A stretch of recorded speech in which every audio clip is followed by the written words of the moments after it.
اوعى تكون فاكر نفسك صعدتنا المربع الذهبي ولا حاجه. انت عشان كسبت ماتش واحد طلع تقول اي كلام في اي كلام؟ ده المغرب كان عندها مدرب وصل نص نهائي، يعني وصل المربع الذهبي ماشي، وبعد كده اكلوه جابوا مدرب تاني. انت طالع عمال تتكلم وعمال تضحك علينا وتقول انا منتخب مصر وانا اللي عملت مصر. ده انت حيالله كسبت حته منتخب اصلا ملوش في التصنيف ده، يمكن ثالث مره يصعد كاس عالم. ده انت صعد كاس عالم اصلا، يعني منتخب مصر صعد كاس عالم 4 مرات اكتر منه. المفروض انت اصلا تكون نازل ما تعملوش اي حساب وتنزل تكسبه.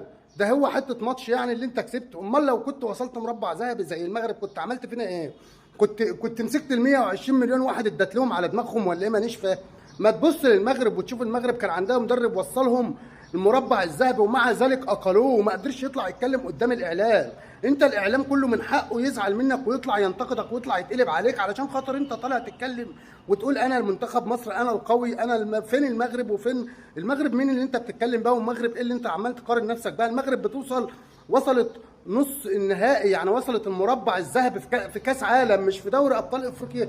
ده انت اصلا في كاس افريقيا ما انتش عارف تكسب السنغال بقالك 5 سنين. يعني انت ما انتش عارف تكسب السنغال بقالك مرتين ثلاثه في افريقيا. السنغال كل ما تقابلك تعلم عليك وتطلعك. انت بتتكلم في ايه وطالع عمال تقارن نفسك وتقارن المنتخب المغربي بيك؟ ما تقارنش بحد. انا عايز نتائج وعايز ايجابيات. امال لو كسبت كمان ماتشين هتعمل فينا ايه؟ هتقول ماليش نازل مصر غير لما تبنوا لي تمثال؟ الله، ما تبص المنتخب المغربي. المنتخب المغربي عمال بيطلع في عمالقه. مونديال اللي فات المنتخب المغربي عمل نتائج ما فيش منتخب عربي قدر يعملها. طلع اباطره المنتخبات العالميه من كاس العالم، ومع ذلك ما فيش حد طلع يتكلم عنهم. ومع ذلك المغرب ما طلعتش قارنت نفسها باي منتخب تاني. كلنا بنشيد بالمنتخب المغربي. لازم نشيد بالمنتخب المغربي علشان هو منتخب فعلا قوي. وخلي بالك المنتخب المغربي اصلا لسه ما لعبش بنص قوته. يعني منتخب المغرب لما يسترد قوته كلها كامله ويلعب بكامل قوته ما فيش منتخب ان شاء الله يقدر يقف قدام منه. بامر الله هنشوفهم في المربع الذهبي زي كل مره.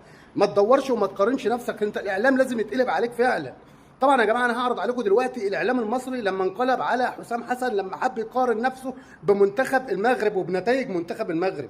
انت فاضل لك ماتش يا عم حسام ان شاء الله. انت لو اتعادلت او اتغلبت هتستنى بقى تشوف تطلع ثالث تطلع من احسن توالت يا اما تطلع تاني بالعافيه. فتعالوا يا جماعه نشوف الاعلام المصري رد على حسام حسن قال له ايه لما قارن نفسه بمنتخب المغرب. بس هسيب الحكم ليكم ويا ريت يا جماعه ما تبخلوش علينا باللايك واشتراك في القناه ويلا بينا نشاهد الفيديو.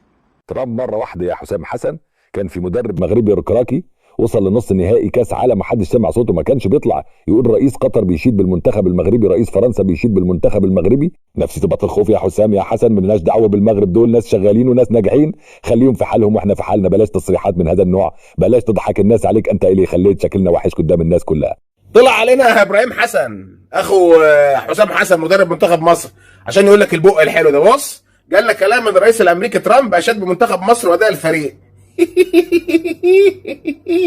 لا مش ترامب بس، ده ترامب وام ترامب وابو ترامب وخال ترامب وعيال ترامب والشارع اللي ساكن فيه ترامب والناصيه اللي ساكن فيها ترامب والناس اللي شغالين عند ترامب واداره ترامب ونائب ترامب ووزير دفاع ترامب وريتشارد نيكسون وابراهيم لينكولن وابراهيم ابو دراع وروزفلت وكل رؤساء امريكا كل رؤساء العالم اشادوا باداء منتخب مصر امام منتخب نيوزيلندا اللي بيحتل المرتبه 85 عالميا، اللي كانت الكويت في الثمانينات بتاخده في دوره اسيا رايح جاي غسيل ومكوى. بس عشان بس الامور تكون واضحه. لا بس اهم من دول كلهم اشاد بيكم ابستين الصراحه انت واخوك، وبقول لك عدوا عليه في الجزيره انتوا الاثنين علشان في كلام كبير قوي عايز اقوله لكم بس مش هينفع هنا، فعدوا عليه هو مستنيكم وموضب العده ورافع المنجله والدنيا معاه رايقه. عدوا عليه هناك بس اقول لكم حاجه حلوه بس وبقول لي كده صور لي كده الدنيا عملت ايه عشان نرفعه بلس 18. ترامب اشد بيال. بعدنا يعني باخبار المونديال ونروح لملاعب المونديال بشوارع امريكا. بنحكي عن قميص المنتخب المغربي يلي عامل حاله مش طبيعيه بالمره ومعهم حق الصراحه. يعني مين ما بحب المغرب برضه كلنا بنحبها. يعني التيشيرت بقى من اكتر القطع المطلوبه خلال كاس العالم لدرجه ان كميات كبيره منه خلصت بسرعه قوي من متاجر البيع المختصه. 100%. الفكره ان الموضوع ما اقتصر بس على الجاليه المغربيه بس، لا في كثير من الامريكيين المشجعين من جنسيات ثانيه كثيره صاروا بدهم يلبسوا هذا التيشيرت تبع المنتخب يلي له ارتباط البطولات، وثق بالمغرب بسبب حبهم الكبير للبلد. بس خلينا نقول اكيد ان السبب مش بس نتائج يعني اسود الاطلس الحلوه، القميص نفسه خطف الانظار، تصميم مستوحى من التراث المغربي، لدرجه ان كتير من متابعي كره القدم وصفوه بانه واحد من اجمل قمصان المونديال. صح، يعني حتى انه سعر النسخه الاصليه وصل ببعض الاماكن لحوالي $150، ومع هيك الطلب عليه ما وقف. واضح كده ان منتخب المغرب مش بس بيكسب اعجاب الناس بادائه جوه الملعب، ده كمان قميصه بقى واحد من نجوم كاس العالم 2026 وخطف الانظار بين الجماهير وعلى السوشيال ميديا بشكل كبير، ونتمنى ان هم يكملوا رفقه باقي المنتخبات العربيه. يمكن يأذيهم او نجاح المغرب يخليهم يعيشون في دوامه، زين، في دوامه غير طبيعيه، زين، يعني هاي مساله نفسيه، انا اقول مساله نفسيه. زين، الحل انه نتجاهلهم.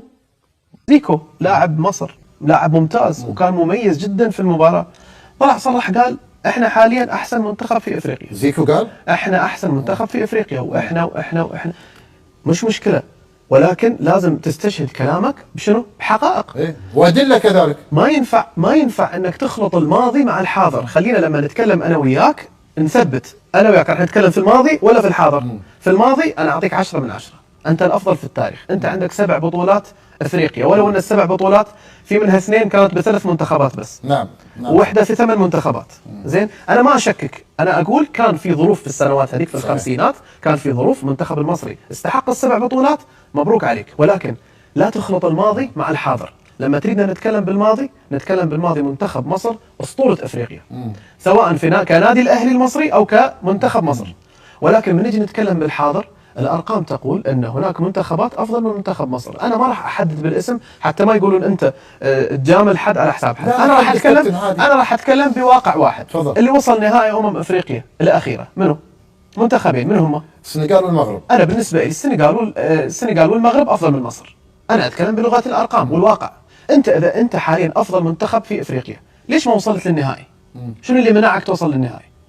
اذا انت مو احسن منتخب في افريقيا. من تقول انا احد افضل منتخبات افريقيا، انا اقول لك انا احترمك، فعلا انت احد افضل منتخبات افريقيا، بس لا تقول انا احسن، لانك انت بالطريقه هذه تستفز الكثير من الجماهير، تحط العين عليك وعلى منتخبك. انت في غنى عن هذا الشيء، انت بالعكس المفروض تخفف الضغط على نفسك صحيح. وعلى زمايلك، ما تحط الضغط عليك. انت فايز على نيوزيلندا، ترى انت فايز على نيوزيلندا، انت ما فايز على المانيا لو اسبانيا لا. انت فايز على نيوزيلندا، فلازم مع احترامنا لنيوزيلندا تحط كل منتخب بحجمه. وصيف افريقيا السنغال. بصراحه انا ما كنت متوقع ان المنتخب السنغالي يطلع ب0 نقاط من المباريات الاولى، مفاجاه، وانه يستقبل 6 اهداف. بصراحه مفاجاه. هذا الشيء يعطيك دليل فقط ان المنتخب السنغالي داخل قاره افريقيا مو هو نفس المنتخب السنغالي خارج قاره افريقيا. شو الاسباب كابتن؟ الاسباب يمكن الظروف اللي تحيط القاره الافريقيه، سواء العوامل مثلا التحكيم، طريقه اللعب، الامور الثانيه. انت شوف ظروف اللعب القاري غير ظروف اللعب الدولي. من انت تلعب في قاره افريقيا، يعني في منتخبات تربح بطولات في قاره افريقيا، بس تجي مثلا تصفيات كاس العالم ما تقدر تتاهل، تستغرب تقول كيف. هذا دليل على ان هناك ظروف مختلفه. اللعب في قاره افريقيا مختلف عن القارات الاخرى، خاصه عوامل الجو، عوامل الارضيات. المنتخبات الافريقيه او الاتحادات الافريقيه لا تمتلك جميع الوسائل من ملاعب وغيرها مثل الدول مثلا الاوروبيه. في تشابه، في تقارب. الدول الاسيويه في تشابه، في تقارب صحيح. ولكن يمكن افريقيا لها عوامل مختلفه لا تتشابه مع القارات الاخرى. منتخب السنغال انا بالنسبه لي على الاقل انك تستقبل 6 اهداف في مباراتين، انا بالنسبه لي هذه صد. منتخب الجزائري بيروح بعيد. طبعا احنا نبارك كذلك للجمهور الجزائري هذا الفوز. يستاهلون والله سهرنا، يعني اداء ما كان مقنع بالنسبه لي. ماشي منتخب الجزائري الصبح على الفجر هذا والله لا سهرنا ووصلنا مباراة العراق وعلى الجزائر وكذا. ما شاء الله. ما كنا احنا ما نتمنى، بس قدر الله ما شاء فعل. يروح بعيد المنتخب الجزائري. والله شوف، بالنسبه للمباراه الاخيره امام النمسا راح تكون النمسا، شفناه كيف طلع امام المنتخب الاردني، وشفناه كيف تقريبا احرج المنتخب الارجنتيني بمستوى صحيح. اداء رائع جدا. والنمسا مباراته مع الجزائر ما راح تكون تحصيل حاصل، لان اذا الجزائر فازت على النمسا راح تتاهل كثاني للمجموعه، والنمسا راح تروح ثالث، طريقها راح يكون شويه اصعب من الثاني. لذلك انا لا اعتقد ان الجزائر بالمستوى اللي شفناه ما اعتقد راح يكمل كثير بالبطوله. اذا راح يتاهل يمكن يتاهل كثالث، ولكن ان نفسه طويل بالبطوله ما اظن، لان البطوله صعبه فيها منتخبات مرعبه جدا. يعني حتى اذا الجزائر تاهل الدور القادم ما اعتقد انه راح يستمر. لانك انت اذا طلعت الثالث بتلعب بفريق راس مجموعه، فاكيد بتلعب مباراه قويه، انت لازم تفوز في المباراه. التعادل بيجيبون 4 نقاط، بس الاهداف لمين؟ ننسى لان ما كان موقع ابو حارب. انا وياك احيانا في منتخبات ما تادي لك بس تمشي في البطوله بعدين تكمل. منتخب المغرب يصنف من ضمن الثمان منتخبات المرشحه لبطوله كاس العالم لاحرازها. منتخب المغرب يصنف من ضمن الثمان منتخبات المرشحه لبطوله كاس العالم لاحرازها. فمنتخب المغرب راح يكون عبء كبير على اي منتخب يواجهه مهما كان تصنيفه، ان كان هولندا، كان السويد، كان فرنسا. ومنتخب المغرب هذا ليس وليد الصدفه، يعني هذا شفناه في البطوله السابقه وشفناه حاليا. لان استاذ عبد الله شوف المنتخب المغربي حتى مع الغيابات ما تحس انه في نقص في اللاعبين، لان المنتخب المغربي ميزته انه يلعب كمنظومه جماعيه. نعم. صحيح الحلول الفرديه موجوده، حتى مع تغيير المدرب لاحظنا ان المنظومه الجماعيه هي اللي فارقه مع المنتخب المغربي. غاب لاعب، غاب لاعبين، جبت لاعب من الدكه حطيته في المنتخب ما تحس انه بديل، تحس كانه 11 لاعب متجانسين مع بعض صار لهم 4 سنوات ومكملين على نفس المشوار. وهذه ميزه تحسب اول شيء للاتحاد المغربي، ثاني شيء للمدرب اللي يمسك في منتخب المغرب انه ما يغير كثير، بالعكس يعني يفرض الاسلوب اللي يتناسب مع امكانيات اللاعبين. وهذا اللي شايفينه منتخب المغرب حاليا من المرشحين للبطوله. من المرشحين قادر هو المنتخب العربي الوحيد اللي انا اصنفه يكون ينافس على بطوله كاس العالم ويقدر انه يوصل حتى للمباراه النهائيه. الجمهور المغربي حاضر ويساند هذا المنتخب. حسابات معقده للمنتخب المغربي ولا حسابات ممتازه لحد الان؟ والله انا ترامب مره واحده